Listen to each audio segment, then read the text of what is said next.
I think we have to bear in mind that the real call is to be pioneering all the time. It is a way of thinking.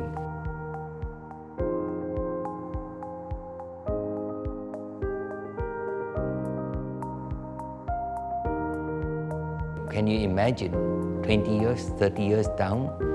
And mind you, thinking 20, 30 years will be very long for a company, but not necessarily too long for a government. Once you are clear about that, then you can say, now, what can I do today to get me on that path towards that end state? And maybe in some instances, what should I stop doing today?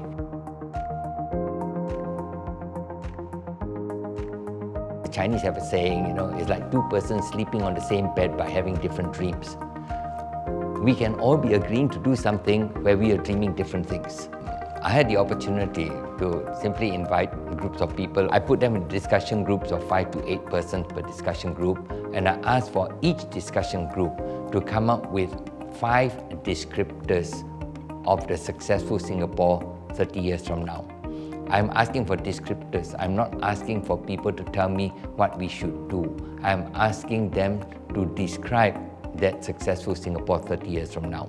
I produce a master list of all the ideas that people have come in, and then I give everybody 5 votes, and from that I just take the top 5 ideas they voted for, and I end up with a consensus among the group as to what they think. Many of the groups voted Gracious Society as the top idea. Second, they have innovative and creative society.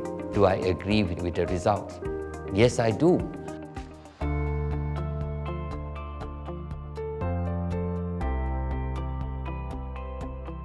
We have to think of a way by which we can seek new economic growth.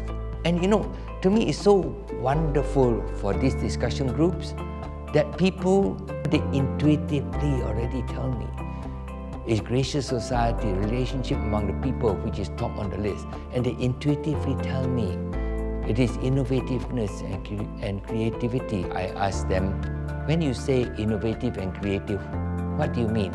Is 50% success innovative and creative? You know what they tell me? Between 10 and 20% success. You know what these young people are telling me? That if we are truly an innovative and creative society, out of every 5 things you try, your chances of success is 1. Why should any smart guy try new stuff if his chances of failure is 80 to 90%? So if you want to get there, that's a new challenge. The question is whether you believe that that's the way to go.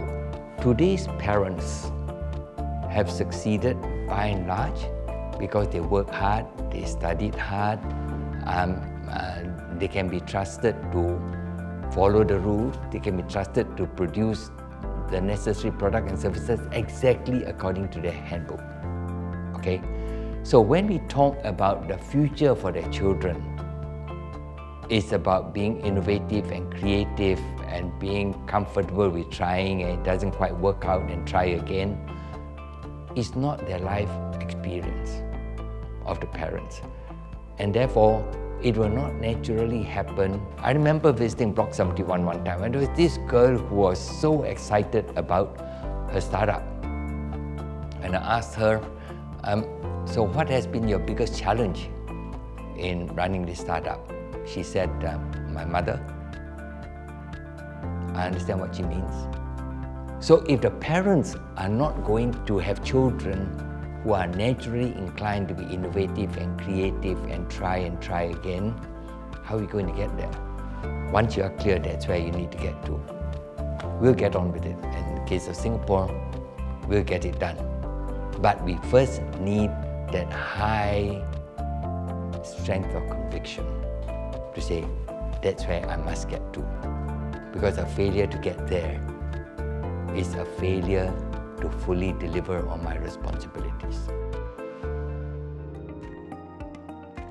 We need to recognize that we need to be a lot more relational. The dominant cultural trait of Asia is relational.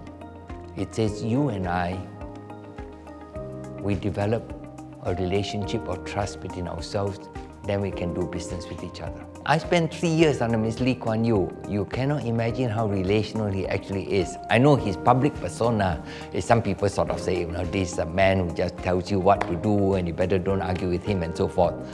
But that's not so, and you'll be surprised at how much he seeks to connect with people, how much he thinks about people, the extent to which each time before he makes a speech to any audience, the extent to which he asks himself and asks the people who know, what are these people interested in?